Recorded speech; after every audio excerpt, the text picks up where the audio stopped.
Aloha everyone, I'm James Merrill of the Popcorn Ready podcast, and today's movie review will be of Firestarter. This film is 15 rated and released in 2022. It's a horror fantasy thriller film lasting 1 hour and 34 minutes. Storyline is basically a couple desperately try to hide their daughter from serious government agencies that probably want to hide her and try and harness her special powers for their own gains. Three main actors in Firestarter are Zac Efron as Andy McGee, Kiera Armstrong as the daughter Charlie McGee, and Sydney Lemon as Victoria, the wife and co-parent to Charlie. When it comes to the three main stars, I think Charlie, the daughter, who is the star of the show, has a really good acting performance. She conveys a lot of emotion, and you really feel like she doesn't really know what's happening in herself, let alone in the outside world around her, as she's struggling in the sense of her adolescence and also the powers and trying to tame them and control them as they're sort of getting more and more out of control with her emotions. Zac Efron playing the dad, I'm pleased he took on this sort of role as it's something completely different to a lot of his other movies. I think he shows being a concerned parent pretty well, and the chemistry between him and his partner go really well on screen, especially with their, issues and parenting strategies for their daughter.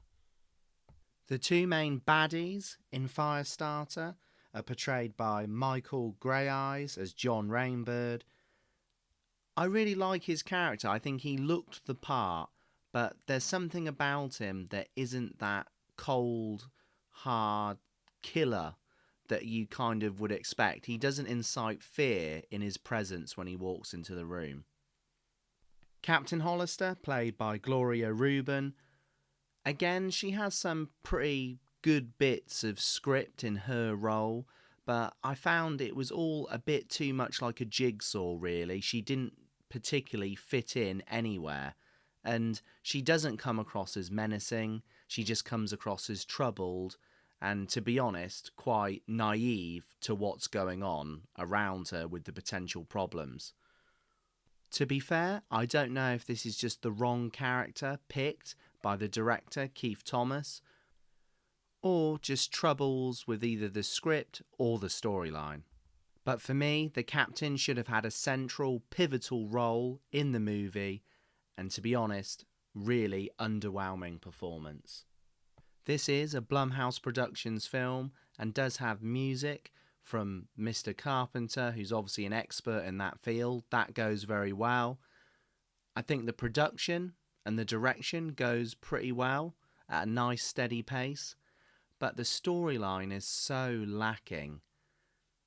The film starts off really well, highlighting Charlie's powers as she's struggling to control them, but doesn't really develop them any further, apart from in her Rambo scene in the forest where she's slowly discovering how to sort of harness and use them in a very, very short space of time, which feels very unrealistic.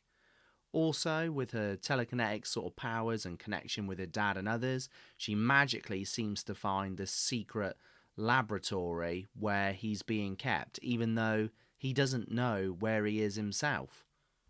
And all of this is achieved by Charlie in just a couple of days on a good old BMX, pedaling along to the coast. As if this isn't unrealistic enough, the captain and the scientists and whatever are expecting that Charlie may try and find her dad and be on the way, and they are so wholly unprepared for her arrival at the DSI centre. It's absolutely stupid. They're almost surprised she's there, even though the plan is to get her there. Yes, the special effects are half decent, and it's always nice to see explosions and things set on fire, but it was almost a little bit overdone, which is quite funny because the movie's called Firestarter. It's just so point blank how, some of the people catch fire on their arms or their heads when they're obviously wearing masks and clothing and stuff. It just all ended up feeling a little bit cheap, really. And again, the ending, which has been a pet peeve of mine in quite a few movies, should have been a lot better. It's also borderline funny how no bullets can touch her. She's just like a bulletproof monk. She's almost invincible. No one even fires a shot really at her in the whole film. It just ended up being a walk in the park. And then the sort of ending carrying away scene, again, just left more questions than answers, to be honest. For me, Firestarter had a lot of potential, and from the trailers, I was really excited to see this film. But it just undelivers on so much. It's like a jigsaw puzzle that's missing a good few pieces. Well, on to my ratings, and this is a salted review, people. I'm giving Firestarter a 4.4 out of 10. As always, thank you for listening. Please feel free to subscribe to the channel and smash that like button. Thank you.